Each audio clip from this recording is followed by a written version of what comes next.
Netflix's Our Planet takes viewers around the globe to see some of nature's greatest wonders. I'm Zach Laws, contributing editor at Gold Derby, and joining me now is Jamie McPherson. He's one of the cinematographers who worked on Our Planet. He shot 3 episodes of the series.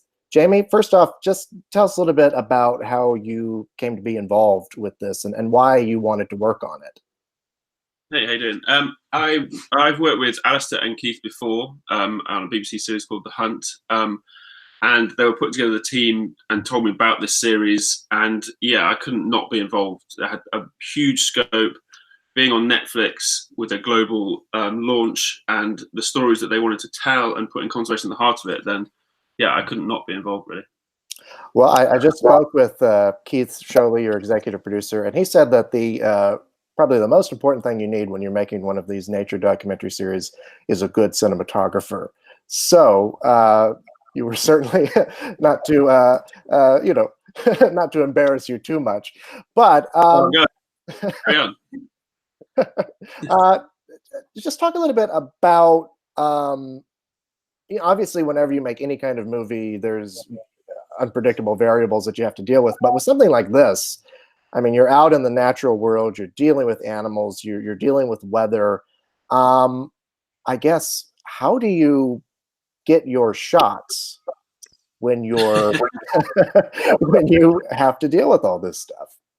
Well, you have to. I mean, we start off with we're planning what we're going to do and how we're going to do it. And I suppose when you're if it's going to change, you make a plan. So I sit down with the producer beforehand. We know what species we're going to film. We know the sort of story we want to tell with it and where we want to go with it. So then we'll discuss how we're going to achieve that with the cinematography. And then in the field, you take the bit of kit you decided to use for that particular shoot, and then you've got your style that you're trying to achieve with it.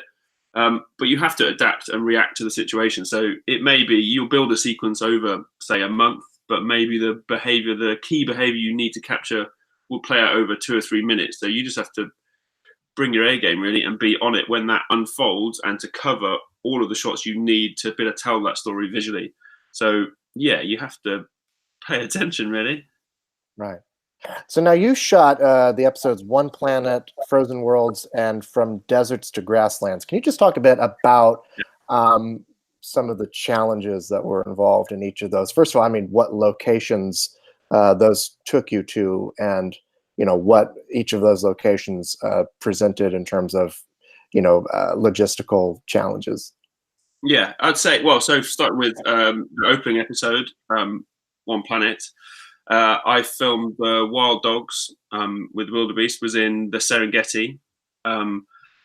That's a hot, dry, dusty environment, very rough terrain, and we wanted to show people what it was like to be on the hunt with a pack of wild dogs. And being with a pack of wild dogs is an amazing thing in itself. You see them running, they're so fast. They'll run at 40 miles an hour across the roughest terrain you can imagine, and it's so exciting and so dynamic. So we were trying to work out how we would bring that story to life. So we took a helicopter mounted camera and put it onto a vehicle. So we took it off the helicopter, put it on a 4x4. We worked with a company called Chapman Leonard and put a rig on the front that allowed us to suspend it from the front of the camp of the 4x4 and then drive with the pack when they're out hunting. And the idea was to make people feel like they're with the dogs when they're on the hunt. So it's very dynamic, very exciting. And yeah, it's a very difficult situation to be in technically, because you're trying to use a very long lens, a 1500mm lens, while doing 40 miles an hour, bouncing all over the place. But yeah, so the challenge of that was just how you bring those images back and make it feel cinematic. We wanted to feel like an action movie, really. And I'm pretty proud of the sequence we got. I think it's a great sequence. And then we also, for the same episode, I filmed the glacier carving sequence. Very different challenge, sitting, waiting for a 7-kilometer long piece of ice to break up and fall into the sea. So a lot more patience. And then that we had 2 people on the ground. We had Matteo Willis, we had Sophie Lanfear on another camera. Me and Adam Chapman, the producer, were in the helicopter. And we're all waiting for nearly 3 weeks in the end. And on the very last night, as we were playing cards, thinking we weren't going to see anything, we noticed the face of the glacier was slightly tilting back. And when a glacier calves, when little bits fall off, they fall off into the sea. But when a glacier calves properly, it snaps off, and there may be 100 meters cliff, but there's 600 meters of ice below that, and it just launches out of the sea. It's like a mountain appearing in front of you. So that all started to kick off on the very last night. So we got into there with the helicopter, the ground crew got the shots they needed to get. And then the challenge of that was how you get close to something of that scale safely in a helicopter, an amazing pilot, Jean-Michel, and sort of do justice to the scale of that event. So it's a very different feeling sequence, very dynamic and very exciting. And yeah, it was quite an experience. And then on the last one, from deserts to grasslands.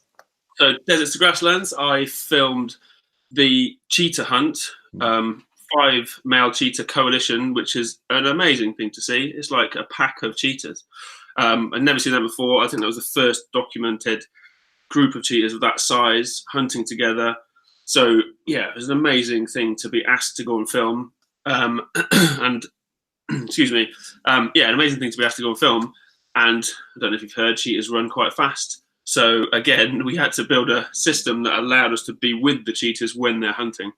So again, we took the camera, the Cineflex, off a helicopter, put it on a 4x4, and built a rig that allowed us to drive even faster than the wild dogs. So we're doing 50 miles an hour, 60 miles an hour, which is something you don't do on safari, and you don't do when you're filming.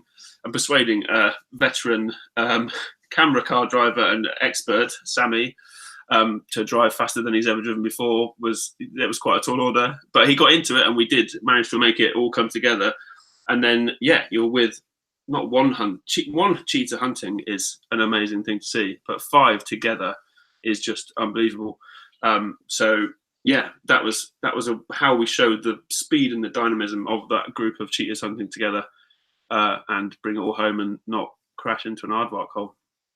Well, off of that, I mean, when you're around these animals, and you're in their natural habitat, how do you, I guess, in a sense, ingratiate yourself, or more so to the point, not disrupt their lives, too much while you're trying to film them? Yeah, well, I'd say, I mean, you can't, if you're interrupting their lives or disrupting what they do naturally, you can't film what they do. We need to see natural behavior play out in front of us, so we're incredibly careful.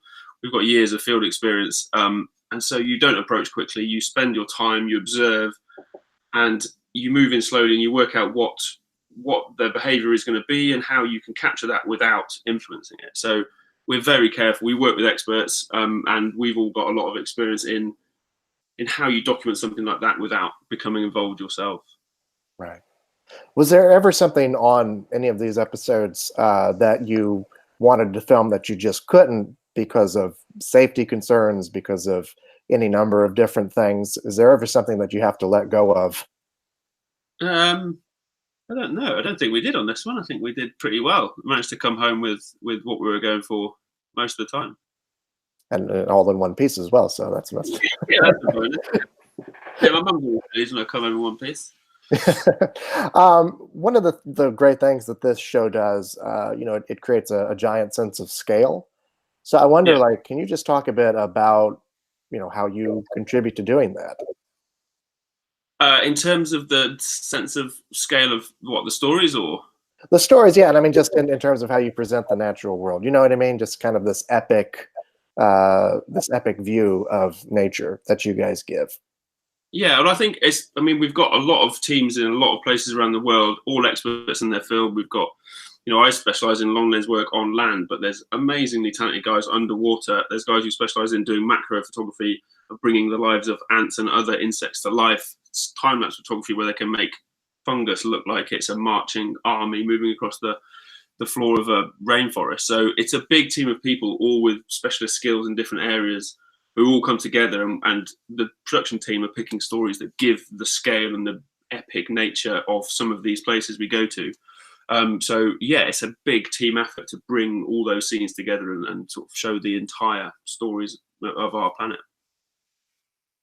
You've been traveling around the globe, doing these nature documentaries. In terms of the films and the shows that you choose to work on, is a part of it, being able to travel somewhere you've never gone before, or to shoot something you've never shot before? I mean, how do you choose the projects you want to do? Yeah, it's always exciting to film something new. As I said, I filmed nearly 20 sequences across the series, so there's a lot of stories that I worked on.